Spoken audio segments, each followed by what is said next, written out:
Hi students, how are you? I hope all of you good and doing well. Today we are going to learn all about I am the land. So this is a poem. So ಆತ್ಮೀಯ ವಿದ್ಯಾರ್ಥಿಗಳು ನಾವು ಇವತ್ತಿನ ಈ ಒಂದು ಪೋಯಮಲ್ಲಿ I am the land ಪೋಯಮ್ಗೆ ಸಂಬಂಧಪಟ್ಟಂಥ ಸಮರಿಯನ್ನು ಕಲಿಯೋಣ ಬನ್ನಿ. ಸೊ ಈ ಒಂದು ಪೋಯಮನ್ನು ಬರೆದಿರ್ತಕ್ಕಂಥವರು Marina de Bellagente. I am the land written by Marina de Bellagente. So ವಿದ್ಯಾರ್ಥಿಗಳ ಈ ಒಂದು ಪೋಯಮನ್ನು ನಾವು ಪಾಯಿಂಟ್ಸ್ ವೈಸ್ ಕೊಡ್ತಿದ್ದೀವಿ. ಸೊ ಆ ಪಾಯಿಂಟ್ಸ್ಗಳನ್ನು ನೀವು ರಿಮೂವ್ ಮಾಡಿಬಿಟ್ಟು ನೀವೇನು ಅಂದರೆ ಈ ಸ್ಟಾರ್ಗಳನ್ನು ರಿಮೂವ್ ಮಾಡಿಬಿಟ್ಟು ನೀವೇನು ಮಾಡಬೇಕು, ಅವುಗಳ ವಾಕ್ಯಗಳನ್ನು ಒಂದಾದ ಬಳಿಕ ಒಂದು ಬರಿತಾ ಹೋದರೆ automatically it becomes passage, right. So ನೀವು ಪ್ಯಾಸೇಜಲ್ಲಿ ಬರೆದ್ರೆ ಮಾತ್ರ ಎಕ್ಸಾಮಲ್ಲಿ ಅಂಕ ಸಿಗ್ತವೆ. ಹಾಗಾಗಿ ನೀವು ಪ್ಯಾಸೇಜಲ್ಲಿ ಬರೀಬೇಕು. ನಾವು ಪಾಯಿಂಟ್ಸ್ ಯಾಕೆ ಕೊಡ್ತಿದ್ದೀವಿ ಅಂದರೆ ಓದೋದಕ್ಕೆ ವಿದ್ಯಾರ್ಥಿಗಳಿಗೆ ಸುಲಭ ಆಗಲಿ ಅಂತ ಕೊಡ್ತಿರ್ತಕ್ಕಂಥದ್ದು ಅಷ್ಟೇ, ರೈಟ್. ಸೊ ನೋಡಿ, ಮೊದಲನೇ ಲೈನ್ ಏನಿದೆ, this poem shows the patience of mother earth. So ಈ ಒಂದು ಪೋಯಮಲ್ಲಿ ನಮಗೆ ಭೂಮಿ ತಾಯಿಯ ಒಂದು ತಾಳ್ಮೆ ಶಕ್ತಿ ಎಂಥದ್ದು ಅನ್ನುವಂಥದ್ದು ಗೊತ್ತಾಗ್ತದೆ. ನೋಡಿರಿ, earth is a speaker in the poem. ಈ ಒಂದು ಪೋಯಮಲ್ಲಿ ಸ್ಪೀಕರ್ ಯಾರಾಗಿದ್ದಾರೆ ಅಂದರೆ ಭೂಮಿ ತಾಯಿ ಆಗಿದ್ದಾಳೆ. It speaks to people. So ಇಲ್ಲಿ ಭೂಮಿ ತಾಯಿ ಜನರೊಂದಿಗೆ ಮಾತನಾಡ್ತಾ ಹೋಗ್ತಾರೆ ಈ ಒಂದು ಪೋಯಮಲ್ಲಿ. ನೋಡಿರಿ, ಪೀಪಲ್ ಬೈ ದ ಲ್ಯಾಂಡ್. ಜನ ಏನು ಹೇಳ್ತಾರೆ ಅಂದರೆ ನಾನು ಭೂಮಿಯನ್ನು ಕೊಂಡ್ಕೊಂಡಿದ್ದೀನಿ ಅಂತ ಹೇಳ್ತಾರೆ ಅಂತ. ನೋಡಿರಿ, they create big holes because of mining.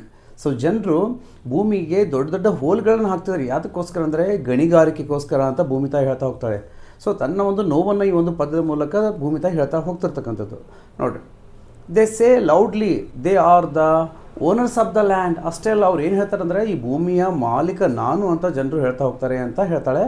ನೋಡಿರಿ, they plug and plant the trees. ಅಷ್ಟೇ ಅಲ್ಲ, ಅವರು ನನ್ನನ್ನು ಉಳುಮೆ ಮಾಡ್ತಾರೆ ಮತ್ತು ಗಿಡ ಮರಗಳನ್ನು ನೆಡ್ತಾರೆ ಅಂತ ಹೇಳ್ತಾಳೆ ಭೂಮಿ ತಾಯಿ. ನೋಡಿರಿ, they grow fruits and grass on the land. ಅಷ್ಟೇ ಅಲ್ಲ, ಅವ್ರೇನು ಮಾಡ್ತಾರೆ ಅಂದರೆ ಈ ಒಂದು ಹಣ್ಣುಗಳನ್ನು ಬೆಳೀತಾರೆ, ಹುಲ್ಲುಗಳನ್ನು ಬೆಳೀತಾರೆ ಈ ಒಂದು ಭೂಮಿ ಮೇಲೆ ಅಂತ ಭೂಮಿ ತಾಯಿ ಹೇಳ್ತಾ ಹೋಗ್ತಾಳೆ. ನೋಡಿ, children dance, people enjoy by singing on the ground. So ಜನ ಏನು ಮಾಡ್ತಾರೆ, ಹಾಡುಗಳನ್ನ ಹಾಡ್ತಾ ಎಂಜಾಯ್ ಮಾಡ್ತಾರೆ, ಮಕ್ಕಳು ಡಾನ್ಸ್ ಮಾಡ್ತಾ ಎಂಜಾಯ್ ಮಾಡ್ತಾರೆ ನನ್ನ ಒಂದು ಭೂಮಿ ಮೇಲೆ ಅಂತ ಇಲ್ಲಿ ಮದರ್ ಅರ್ತ್ ಹೇಳಲಿಕ್ಕೆ ಹೊರಟಿರ್ತಕ್ಕಂಥದ್ದು. ನೋಡಿ, the soldier hold guns. So ಈ ಸೈನಿಕರಿದೆಲ್ಲ ಅವರು ಗನ್ಗಳನ್ನ ಹಿಡ್ಕೊಂಡು ಬರ್ತಾರೆ. ಯಾತಕ್ಕೋಸ್ಕರ ಬರ್ತಾರೆ ಅಂದರೆ they fight and kill each other for the land.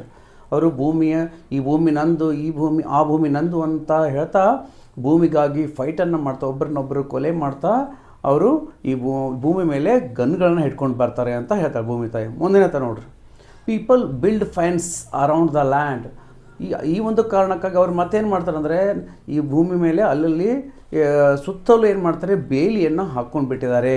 So ಅದರಿಂದ ಏನಾಗುತ್ತೆ ಅಂದರೆ ದಿಸ್ ಫೆನ್ಸ್ ಏನು ಬೇಲಿ ಹಾಕ್ಕೊಂಡಿದ್ರಲ್ಲ ಆ ಫೆನ್ಸ್ ಏನಾಗುತ್ತೆ ಅಂತ ಹೇಳ್ತಾಳೆ ಭೂಮಿ ತಾಯಿ. ನೋಡಿರಿ, ದಿಸ್ ಫೆನ್ಸ್ ಸಫೋಕೇಟ್ಸ್ ದ ಅರ್ತ್. ಆ ಒಂದು ಬೇಲಿ ಭೂಮಿ ತಾಯಿಗೆ ಉಸಿರುಗಟ್ಟು ಹಾಗೆ ಮಾಡ್ತಿದೆ ಅಂತ ಭೂಮಿ ತಾಯಿ ಹೇಳ್ತಾ ಹೋಗ್ತಾಳೆ. ಸೊ ಇಲ್ಲಿ ಸಫೋಕೇಟ್ ಅಂದರೆ ಉಸಿರುಗಟ್ಟೋದು, ಬೇಲಿಯಿಂದ ನನಗೆ ಉಸಿರುಗಟ್ತಾ ಇದೆ ಅಂತ ಭೂಮಿ ತಾಯಿ ಹೇಳ್ತಾಳೆ. ನೋಡಿ, ಮುಂದೆ ಹೇಳ್ತಾಳೆ, ದ ಲ್ಯಾಂಡ್ ಟಾಲರೇಟ್ಸ್ ಎವ್ರಿಥಿಂಗ್. ಆದರೆ ಭೂಮಿ ತಾಯಿಲಿ ಎಲ್ಲವನ್ನೂ ಸಹಿಸ್ಕೊಳ್ತಿದ್ದಾಳೆ. The word wait shows the patience of the mother earth. So ಈ ಒಂದು ಪದ್ಯದಲ್ಲಿ ಬರ್ತಕ್ಕಂಥ ವೇಟ್ ಅನ್ನುವಂಥ ಪದ ಅನೇಕ ಬಾರಿ ರಿಪೀಟ್ ಆಗಿದೆ. ಸೊ ಅದೇನು ತೋರಿಸುತ್ತೆ ಅಂದರೆ ಭೂಮಿ ತಾಯಿಯ ಒಂದು ತಾಳ್ಮೆ ಶಕ್ತಿ ಅಂಥದ್ದು ಅನ್ನುವಂಥದ್ದು ಅಗೇನ್ ನಮಗೆ ತೋರಿಸ್ಕೊಡುತ್ತೆ. ಸೊ ಅದಾದ ಬಳಿಕ ನೋಡಿರಿ, ಕೊನೆಯಲ್ಲೇ ಭೂಮಿ ತಾಯಿ ಒಂದು ಪೋಯಮಲ್ಲಿ ಏನು ಹೇಳ್ತಾಳೆ ಅಂದರೆ end of the poem mother earth says that the man cannot fence the whole earth. ಅಂದರೆ ಈ ಭೂಮಿಗೆ ಇಡೀ ಭೂಗ್ರಹದ ಸುತ್ತಲೂ ಮನುಷ್ಯ ಬೇಲಿಯನ್ನು ಹಾಕಲಾರ ಅಂತ ಭೂಮಿ ತಾಯಿ ಹೇಳ್ತಾ ಹೋಗ್ತಾರೆ. ಅಂದರೆ ಭೂಮಿ ತಾಯಿ ಉದ್ದೇಶ ಏನಪ್ಪ ಅಂದರೆ ಈ ವಸುದೈವ ಒಂದು ಕುಟುಂಬ, ಭೂಮಿ ಎಲ್ಲ ಒಂದಾಗಿರಬೇಕು, ಎಲ್ಲಿ ಬೇಲಿ ಇರಬಾರ್ದು, ಅದರಿಂದ ನನಗೆ ಉಸಿರುಗಟ್ತಿದೆ ಅನ್ನುವಂಥ ಮಾತನ್ನ ಮೂಲಕ ಭೂಮಿ ತಾಯಿ ಇಡೀ ಜಗತ್ತು ಒಂದಾಗಿರಬೇಕು, ಶಾಂತಿಯಿಂದ ಕೂಡಿರಬೇಕು ಅನ್ನುವಂಥ ಮಾತನ್ನು ಭೂಮಿ ತಾಯಿ ಒಂದು ಪದದಲ್ಲಿ ಹೇಳ್ತಾ ಹೋಗ್ತಾಳೆ, ಹೌದಾ. ಸೊ ವಿದ್ಯಾರ್ಥಿಗಳೇ, ನಮ್ಮ ಚಾನಲ್ನ ಸಬ್ಸ್ಕ್ರೈಬ್ ಮಾಡಿದೆ ನೀವು ಈ ವಿಡಿಯೋನ ನೋಡ್ತಿದ್ರೆ ಚಾನಲ್ನ ಸಬ್ಸ್ಕ್ರೈಬ್ ಮಾಡ್ಕೊಳ್ಳಿ. ಸಾಧ್ಯ ಆದರೆ ನಾನು ಹೇಳ್ಕೊಟ್ಟಿರ್ತಕ್ಕಂಥ ರೀತಿ ನಿಮಗೆ ಅರ್ಥ ಆಗಿದ್ದರೆ ಕಮೆಂಟ್ ಮಾಡಿ, ಲೈಕ್ ಬಟನ್ನ ಪ್ರೆಸ್ ಮಾಡಿ. ಜೊತೆಗೆ ನಿಮ್ಮ ಅನಿಸಿಕೆ ಅಭಿಪ್ರಾಯಗಳನ್ನು ಕೂಡ ಕಮೆಂಟ್ ಸೆಕ್ಷನಲ್ಲಿ ಕಮೆಂಟ್ ಮಾಡೋದನ್ನು ಮರೆಯದಿರಿ ಅಂತ ಹೇಳ್ತಾ, ಸೊ ನೆಕ್ಸ್ಟ್ ವಿಡಿಯೋನಲ್ಲಿ ಮತ್ತೆ ಭೇಟಿಯಾಗೋಣ. ಅಲ್ಲಿವರೆಗೂ ತಮ್ಮೆಲ್ಲರಿಗೂ ಧನ್ಯವಾದ. ಜೈ ಹಿಂದ್.